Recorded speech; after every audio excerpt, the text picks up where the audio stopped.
Di dalam kitab Fathul Mu'in kita sedang membicarakan tentang rukun-rukun solat jenazah. Jadi seperti mana kita maklum, rukun dari solat jenazah berapa kita ada?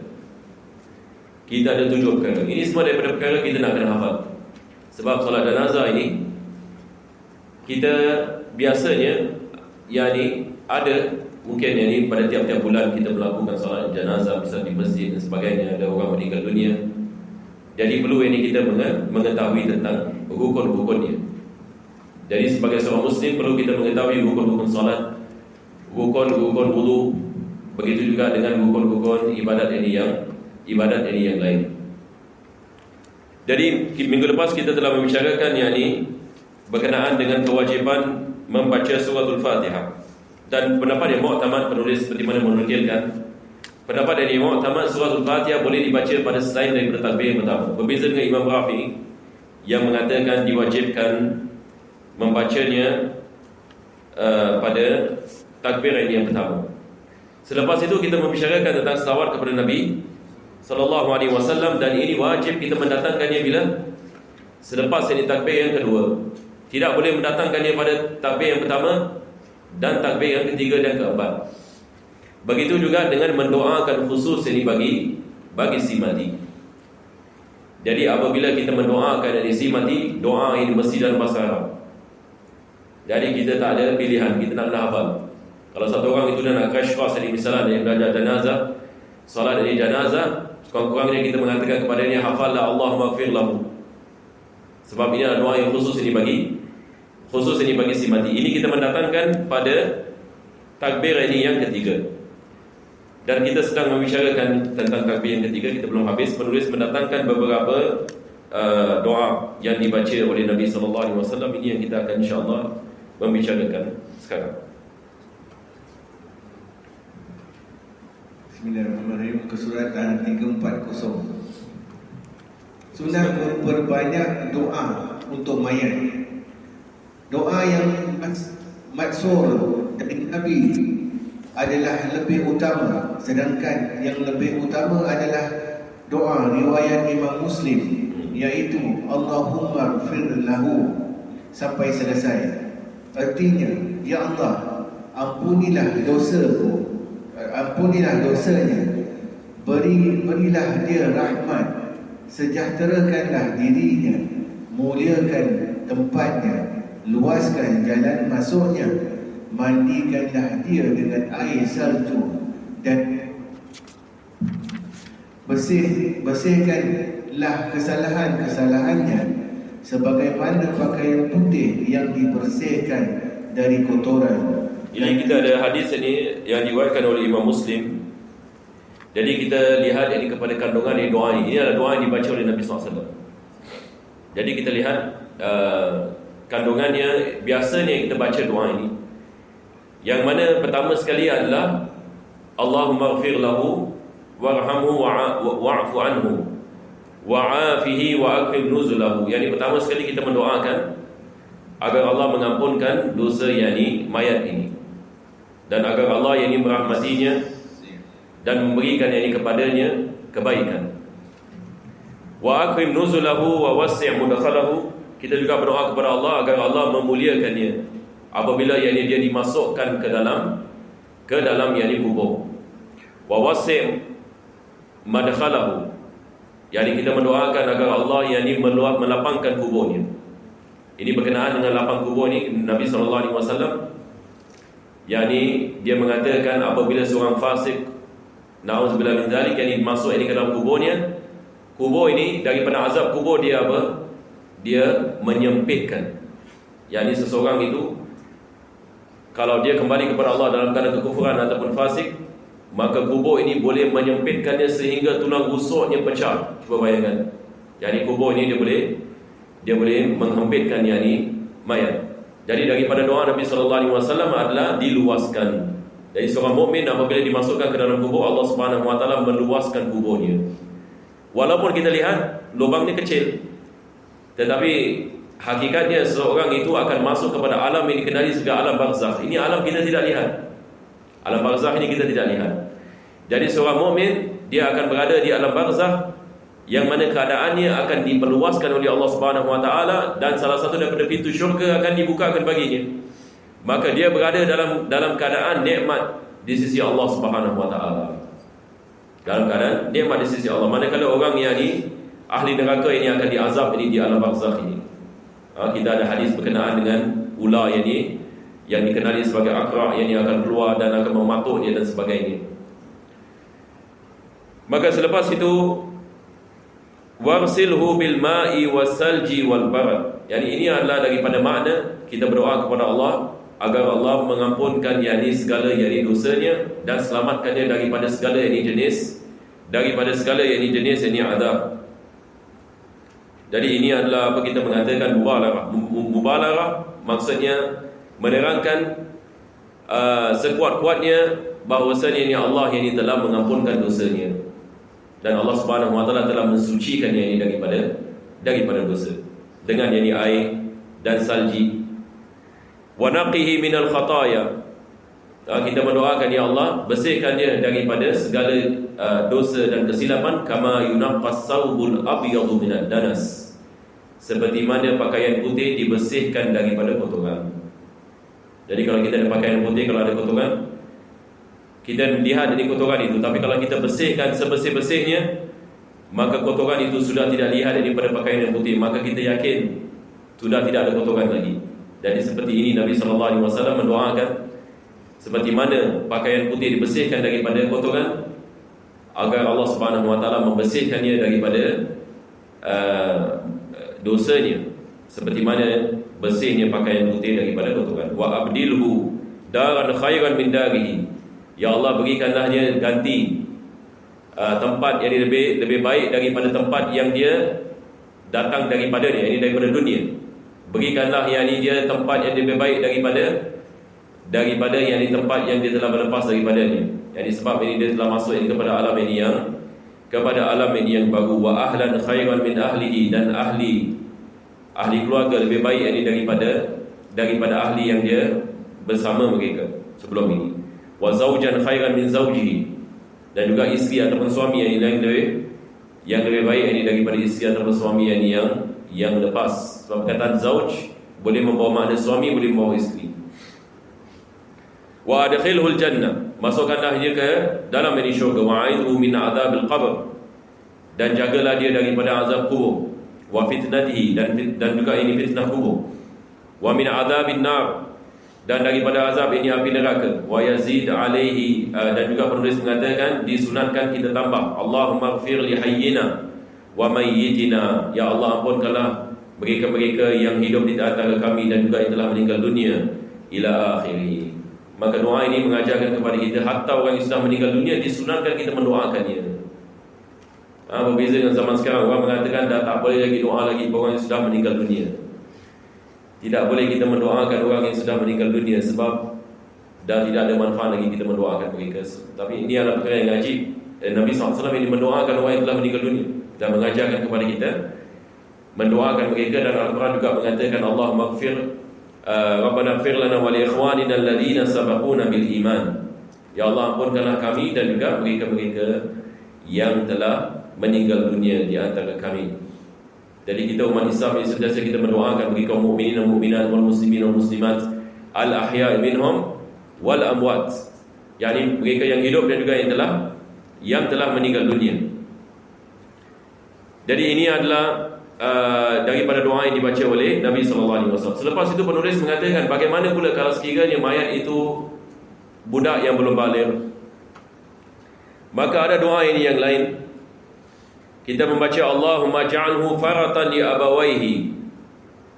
Ya Allah, jadikanlah yang ini kematian ini, budak kecil ini, faratan yang ini li abawaihi, yang ini sebab pengampunan dan sebab yang ini pahala bagi kedua ibu bapanya. Sebab ini kedua ibu bapanya yang ini sedang sedih anak mereka yang ini meninggal.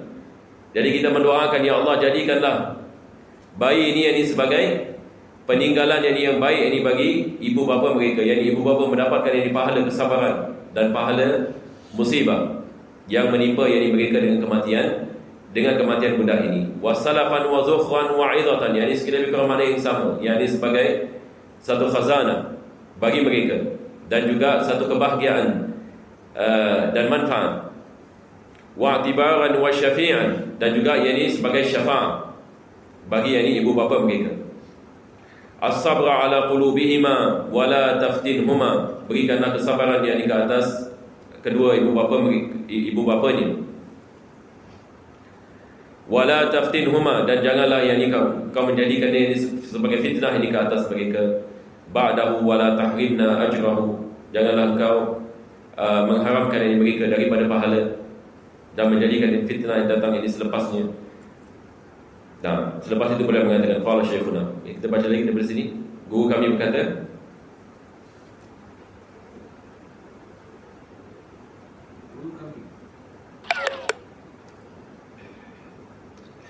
kami berkata, doa Allahumma ja'alhu dan seterusnya tidaklah cukup hanya itu saja sebagai doa khusus untuk mayat. Sebab doa tersebut berisi permohonan sesuatu yang lazim terjadinya, di mana belum cukup sebagai syarat doa untuk mayat dalam solat jenazah. Dan kita kena lihat dari kepada makna. Sekarang kita mengatakan, sebab kita sedang membicarakan tentang takbir yang ketiga. Takbir yang ketiga kita nak ada doa khusus ini bagi yang isi mati.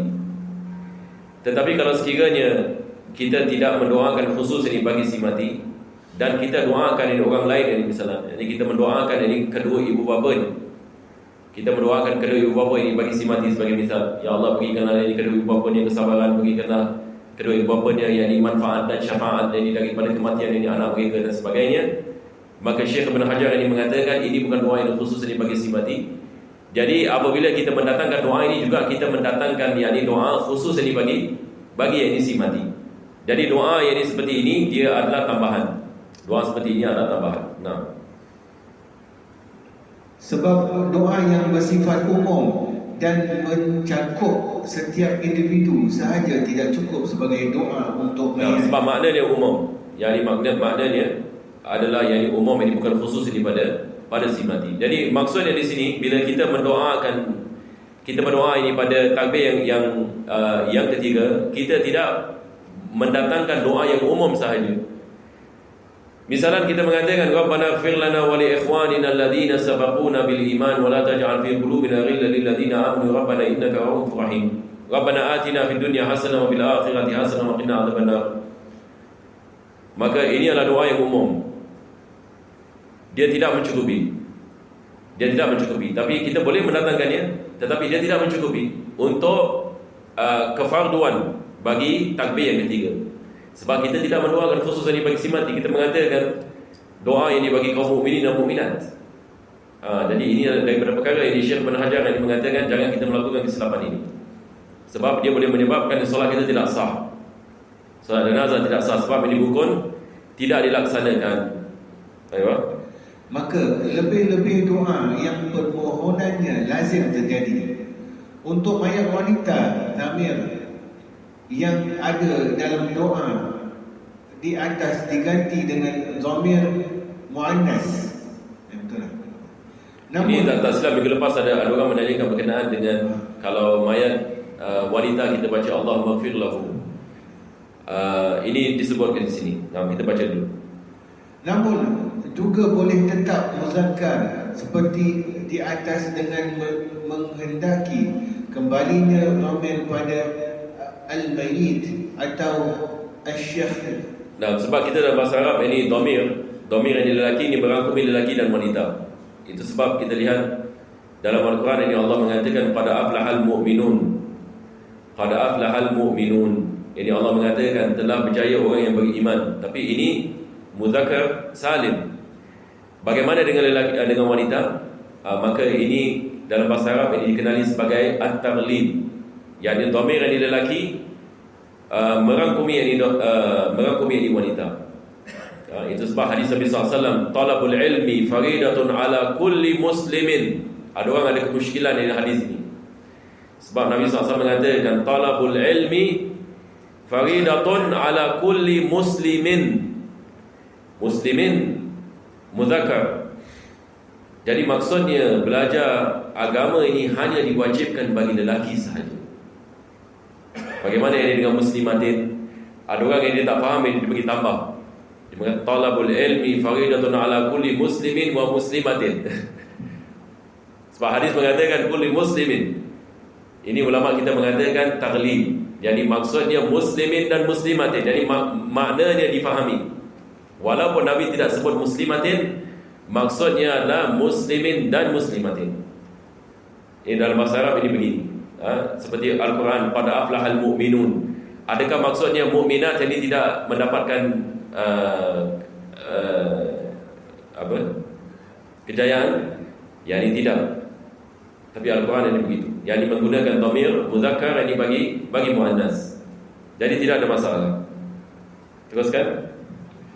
Untuk mayat anak hasil zina, doanya diganti dengan ucapan Allahumma ja'alhu sampai akhir.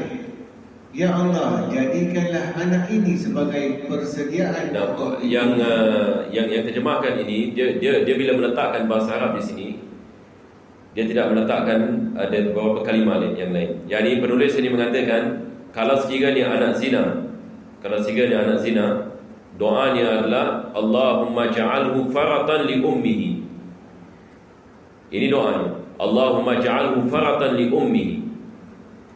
Apa maksudnya? Yakni kita berdoa, kita mengatakan, ya Allah, jadikanlah kematian yang budak ini sebagai sebab keampunan yang bagi ibunya. Jadi sebab ibunya melakukan zina, betul ke tidak? Ibunya melakukan zina, anak ini meninggal dunia.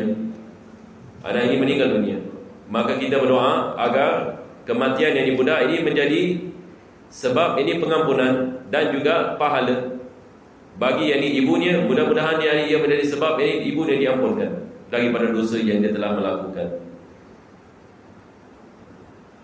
Sama seperti budak yang belum balik tadi. Allahumma ja'alhu faratan li abawaihi.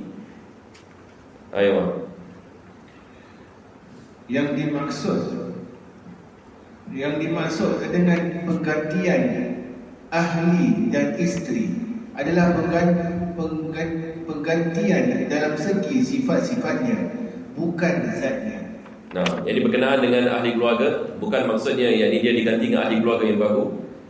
Tetapi yang dimaksudkan pergantian adalah dalam segi sifat. Dia diberikan pembantu-pembantu dan juga rakan-rakan yang di syurga dengan sifat yang Allah memberikan kepada mereka. Seperti mana Nabi sallallahu alaihi wasallam daripada perkara yang Allah memberikan kepada ahli syurga adalah Allah mengeluarkan daripada mereka segala sifat hasad dan dengki. Dalam syurga tidak ada hasad. Manusia diciptakan oleh Allah Subhanahu wa taala suci. Jadi mereka diberikan sifat yang mulia di syurga. Jadi mereka akan bersama manusia-manusia yang dengan sifat yang sedemikian. Nah, begitu juga dengan isteri, juga diberikan sifat yang mulia di sisi Allah Subhanahu wa taala. Nah, berdasarkan firman Allah yang artinya, dan kami temukan pada mereka keturunannya, dan hadis yang diriwayatkan oleh Imam At-Tabrani dan lainnya, bahawa wanita-wanita syurga yang berasal dari wanita dunia lebih utama daripada bidadari syurga. Nah, sebab ada orang menanyakan, sekarang dia berkahwin dengan seorang isteri, nanti bila dia dah di syurga, bagaimana? Sebab Allah akan memberikan bidadari dan juga ada isteri. Maka di sini ulama kita mengatakan sifat yang mana Allah memberikan kepada isteri melebihi sifat yang ada pada bidadari. Isterinya tetap menjadi isterinya di syurga. Tetapi beza di antara isterinya dengan bidadari, sifat yang diberikan oleh Allah kepada isteri melebihi kecantikan daripada kecantikan bidadari, dan juga sifat-sifat yang lain. Jadi dia ada isterinya dan dia juga dikawinkan dengan bidadari yang lain. Begitu juga sifat suami tak sama dengan di dunia. Sifat ssuami yang diberikan kepada isteri diberikan oleh Allah Subhanahu wa taala sifat-sifat yang mulia, yang ada pada suami yang di syurga nanti. Nah, nombor 7, Salam sebagaimana halnya dengan solat-solat lain setelah takbir yang keempat. Nah, sekarang kita telah sampai ini kepada rukun yang ketujuh. Jadi setelah ini kita mendoakan mayat ini pada takbir ini yang ketiga, maka akhir sekali kita memberikan salam ini pada selepas ini takbir yang keempat. Jadi 4 takbir ini juga daripada rukun. Wajib ini kita melaksanakan 4 takbir. Tapi bila kita habis ini takbir ini yang keempat, maka diwajibkan kita memberikan salam. Dan hukumnya sama seperti salat biasa, syarat-syaratnya dan sebagainya. Yang diwajibkan kita mengatakan Assalamualaikum, Assalamualaikum. Maka ini daripada rukun qauli, sama juga dengan solat janazah. Dia ada rukun qauli. Nah, jadi penulis mengatakan kaghairiha, yakni seperti solat yang lain, hukum dia sama. Ba'da rabi'atin, selepas ini takbir yang keempat. Nah, teruskan. Sesudah takbir ini tidak ada zikir yang wajib selain salam. Ini juga perkara yang penting kita nak faham. Selepas takbir yang keempat tidak ada zikir ini ataupun doa yang wajib. Yani hatta satu orang ini misalnya dia takbir yang keempat Allahu Akbar tu Assalamualaikum, sah yang di solat jenazah. Dia tak baca apa-apa pada takbir yang keempat, tidak ada masalah. Yang wajib hanya melaungkan takbir yang keempat, itu saja. Tetapi tidak ada zikir dan tidak ada doa yang wajib. Tetapi disunatkan kita mendatangkan doa, seperti mana nanti penulis akan menyebutnya. Tetapi sebelum salam, sunat berdoa Allahumma la tahrimna dan seterusnya. Allahumma la tahrimna ajrahu wa la taftinna ba'dahu waghfir lana wa lahu. Ini biasa kita baca. Allahumma, penulis mengatakan Allahumma la tahrimna ajrahu, ay ajras salat alaih.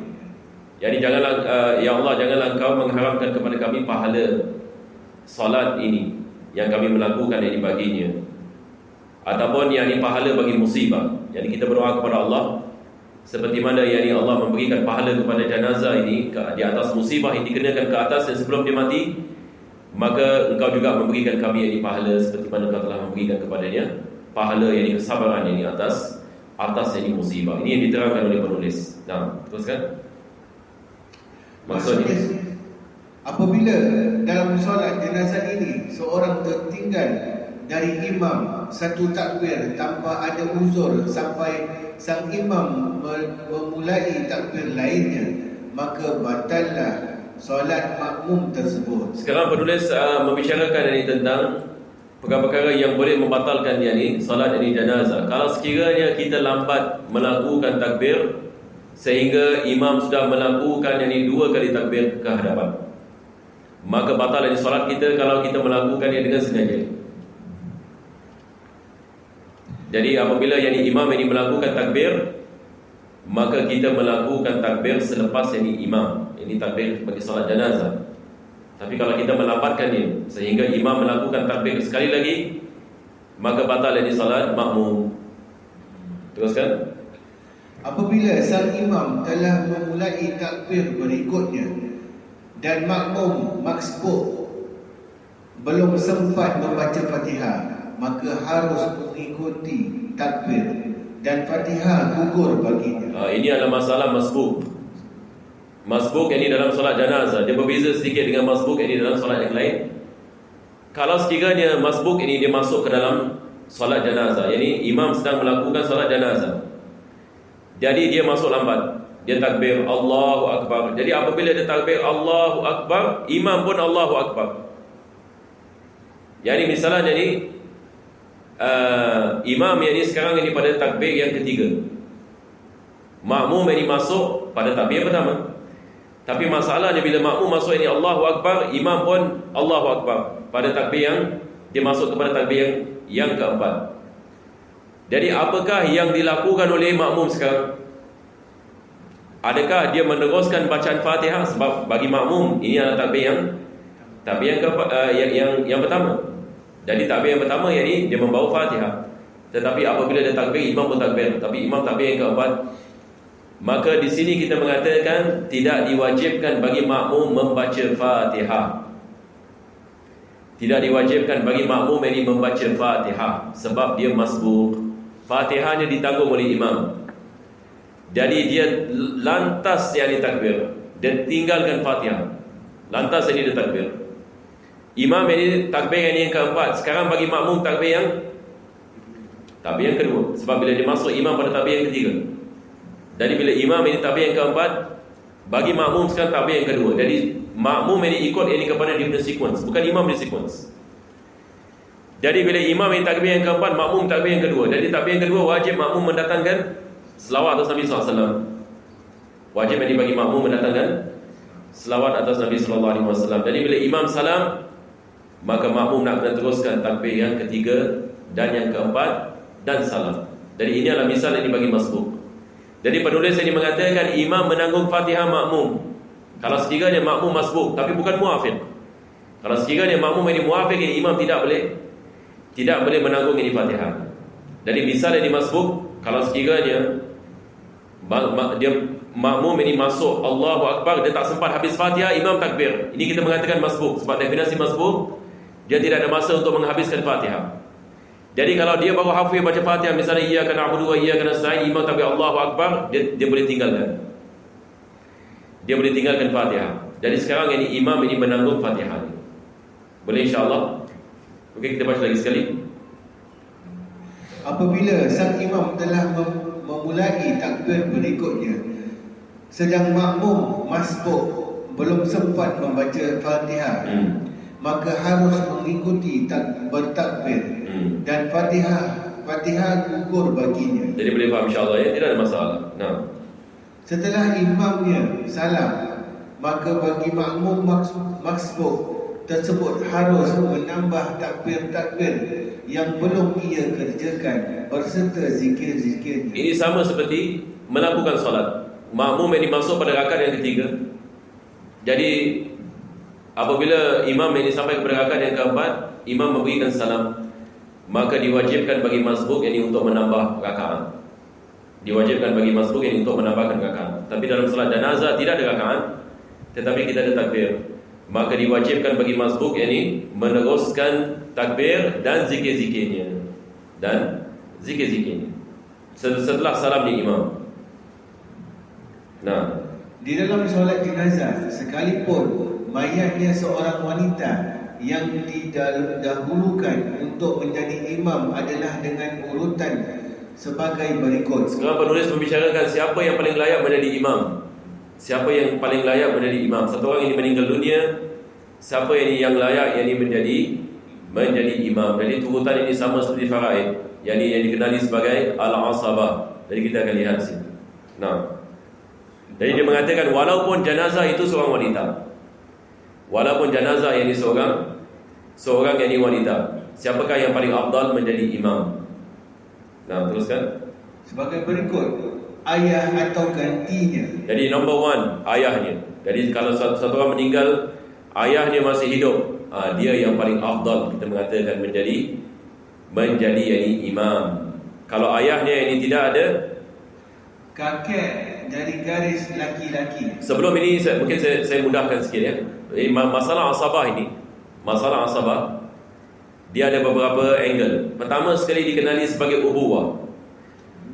Jadi ini adalah perkara yang pertama. Yang ni sekarang yang paling afdal bapanya. Kalau bapanya tidak ada, datuknya. Lepas itu bapa kepada datuknya dan ke atas. Ini kita mengatakan ubuwah. Yang ni bapa punya bapa punya bapa punya bapa ke atas. Jadi kalau bapa dia tidak ada, datuknya ada, maka datuknya lebih afdal dari imam. Jadi kita kedepankan ubuwah. Kita kedepankan bapa dan datuk. Selepas itu kita ada bunuah ke bawah, anak dan cucu dan cicit dan sebagainya.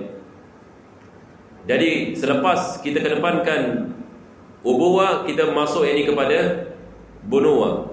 Selepas itu kita ada apa yang dikenali sebagai hawashi. Hawashi ini adalah dia punya side, adik-beradik ni. Adik-beradik ini bagi si mati. Selepas itu kita ada bahagian yang ni pakcik, adik-beradik ini kepada bapanya. Selepas itu anak yang ni kepada adik-beradik si mati. Lepas itu anak kepada adik-beradik si mati. Baru yang ni masuk yang ni kepada pakcik. Jadi ini semua dikirakan sebagai hawashi. Lepas itu baru anak ini kepada pakcik. Jadi pertama sekali kita ada ubuwah, selepas itu kita ada bunuwah, selepas itu kita ada hawashi. Hawashi ini terbagi ini kepada adik-beradik si mati dan juga adik-beradik ini kepada bapa yang si mati. Jadi insya-Allah kita baca, kita akan lihat perkara ini disebutkan oleh penulis. Nah, teruskan. Kakek dari garis laki-laki. Kakek di sini maksudnya datuk ya, dalam bahasa Indonesia kakek bukan kakak ya, maksudnya datuk. Nah, anak laki-laki mayat, cucu laki-laki dari garis laki-laki. Ini adalah bunuwah kan, bunuwah ke bawah. Jadi kalau anak dia tidak ada tapi cucunya ada, khalas kita mengatakan cucunya lebih afdal. Saudara laki-laki sekandung. Ini adalah adik-beradik hawashi. Jadi kita kedepankan sekandung daripada sebab apa? Sebab kita ada syaqiq dan kita ada li'ab.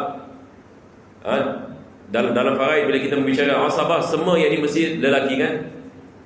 Kita ada al-akh yang ini syaqiq dengan al-akh yang ini li'ab. Lepas tu kita ada al-akh li'um. Akh li'um ini tidak termasuk di sini. Sebab ini dia bukan asabah. Jadi kita kedepankan syaqiq ini daripada li'ab. Ini yang beliau mengatakan saudara lelaki sekandung. Kalau tidak ada saudara lelaki seayah. Seayah. Ayo. Keponakan laki-laki dari kedua mereka. Paman seayah. Pakcik. Yeah. Waris asabah lainnya.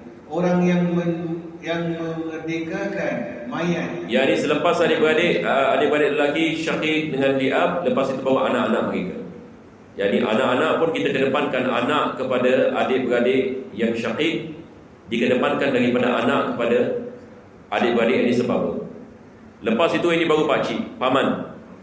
Paman yang seayah, paman yang dikandung dikedepankan daripada paman yang seayah. Dan teruskan. Waris asabah lain, orang yang memerdekakan mayat. Kalau semua yang ni asabah semua tidak ada, yang ni maksudnya pakcik tidak ada, anak kepada pakcik yang ni semua tidak ada. Sekarang yang ni kita kembali kepada mu'tiq. Ini mu'tiq ini adalah tuan yang membebaskannya dulu bila dia merdeka. Yang ni jenazah ini dulu hamba, lepas itu tuan yang membebaskannya. Dia meninggal dunia, ahli keluarga dia semua tidak ada, tapi tuan dia masih hidup. Tuan dia yang ni dari imam. Ini kita mengatakan mu'tiq. Kemudian suami. Kemudian ini akhir sekali yang ini baru suami. Jadi ini adalah turutan yang paling afdal. Jadi apabila ada jenazah, sebenarnya yang paling afdal adalah ahli keluarga yang menjadi imam. Tapi di negeri kita jarang yang berlaku, betul kita. Kalau ada jenazah, biasanya ahli keluarga tak jadi imam. Orang lain jadi imam. Tetapi yang lebih afdal adalah ahli keluarga. Apa sebabnya? Apa hikmahnya? Sebab biasanya ahli keluarga, kalau dia jadi imam, dia punya doa lebih ikhlas. Cuba bayangkan seorang bapa kehilangan anak, agak-agak macam mana doa? Sama tak dengan orang luar? Doa ini seorang bapa bagi anak ni yang baru meninggal dunia, boleh tak kita samakan dengan doa kawan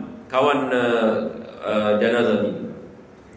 Agak-agak manakah yang doa ni lebih khusyuk dan lebih yang ikhlas?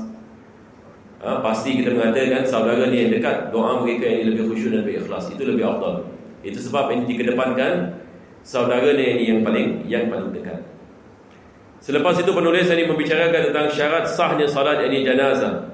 Ini insya-Allah ini kita akan membicarakan pada minggu yang akan datang. Ini adalah ini saya terlepas. Penulis ini mengatakan kalau sekiranya asabahnya semua tidak ada, maka dia punya saudaranya yang ada ikatan bersamanya tetapi bukan asabah.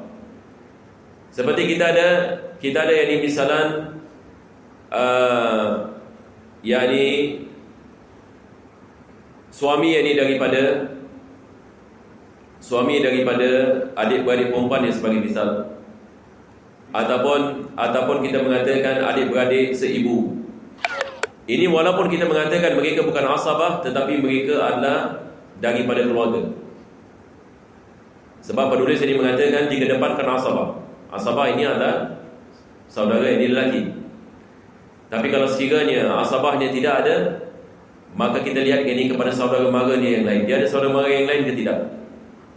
Yang ini dibelah pakciknya sebagai misal, dibelah makciknya, dibelah yang ni datuk dia sebagai misal, yang bukan yang ni asabah, walaupun yang bukan asabah, tetapi mereka ada ikatan keluarga dengan yang si mati. Ini kita mengatakan zurahimin. Dia ada ikatan yang kekeluargaan yang bersama orang ini. Maka mereka dikedepankan. Jadi penulis ini apa dia mengatakan? Dia mengatakan summa mu'tik. Selepas ini mu'tik baru dia mengatakan zu rahimin. Yakni mereka yang ada tali persaudaraan dengan si mati. Summa zauj. Baru yang ni suami. Wallahu a'lam bissawab. Jadi insya-Allah ya kita berhenti di sini. Minggu depan kita akan masuk ini kepada syarat.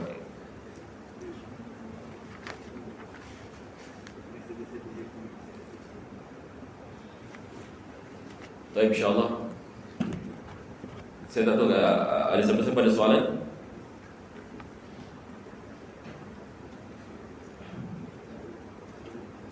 Kalau tidak ada, insyaAllah ini kita teruskan.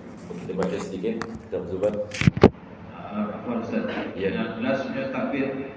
Doa dia sebenarnya Allahumma la tahrimna ajrahu. Naftinna ba'dahu. Wala naftinna ba'dahu. Wala tahtinna ba'dahu Ya. wa filana walahu. Ya. Ini doa yang biasa kita baca pada takbir yang keempat. Jadi takbir yang keempat tidak disunatkan kita tak baca apa-apa.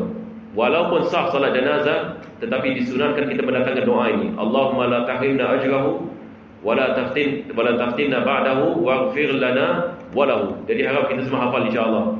Jadi tiap-tiap sekali salat jenazah semua kat kepala. InsyaAllah.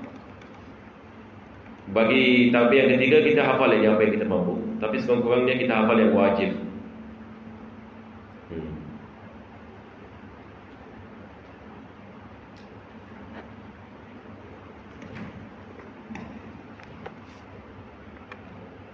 Surat 87 Ustaz. Bab salatul aidain. Soalan 87 kita bersebat. Ustaz, itu minggu depan macam mana Ustaz? Oh, minggu depan National Day ya. Jadi kita pun kita holiday ya. Kalau tak semua nak ada pakai merah putih ke. Surat 87 Bab salatul aidain. Bismillahirrahmanirrahim. Tusadara al-atani lahu al-farita ba'da tulu'i wa zawaliha ada takbiru sab'ina wa la yusan wal khamsi fi thaniyatin min ba'di an kabara fi ihramihi wa qawmatihi wa khutbatani ba'daha ka jum'ati kabbara fi ulahuma tis'an bila wastab'a fi thaniyatin ay awwala wa sunnah min qabli salatin fi mulki fil kada imsaku hatta nahi wa badar al-khuruj al-khatib والمشي والتزيين والتطيب والكبار ليلين إلى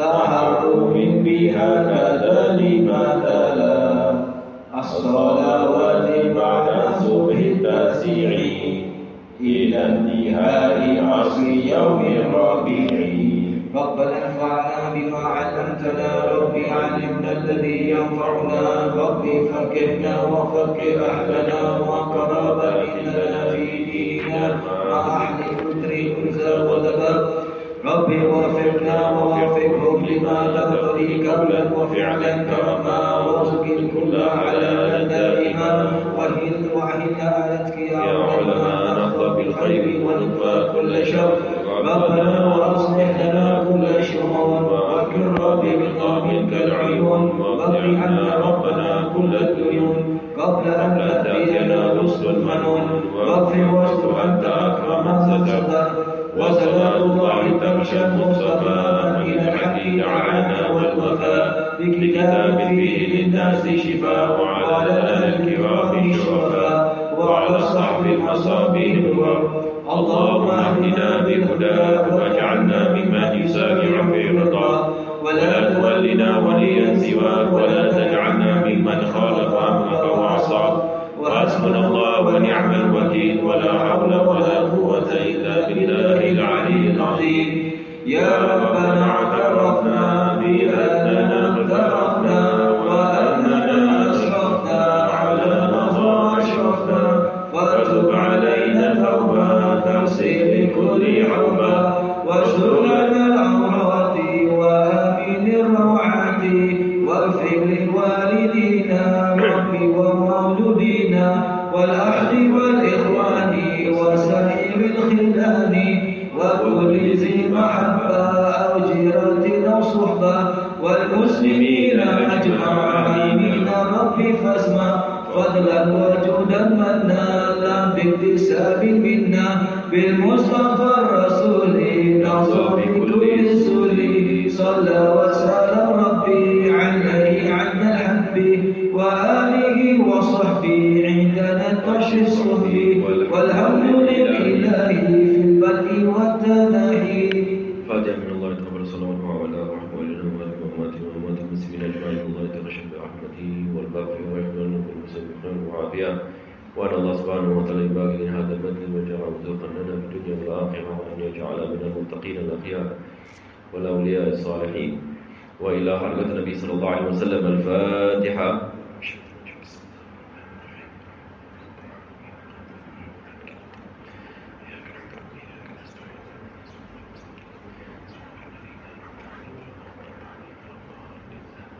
ربنا تقبل دعاءنا وتب علينا انك انت التواب الرحيم واختم بالصالحات اعمالنا وعافنا واجرنا. سبحان ربك رب العزه عما يصفون وسلام على المرسلين الحمد لله رب العالمين. تقبل الله منكم. السلام عليكم.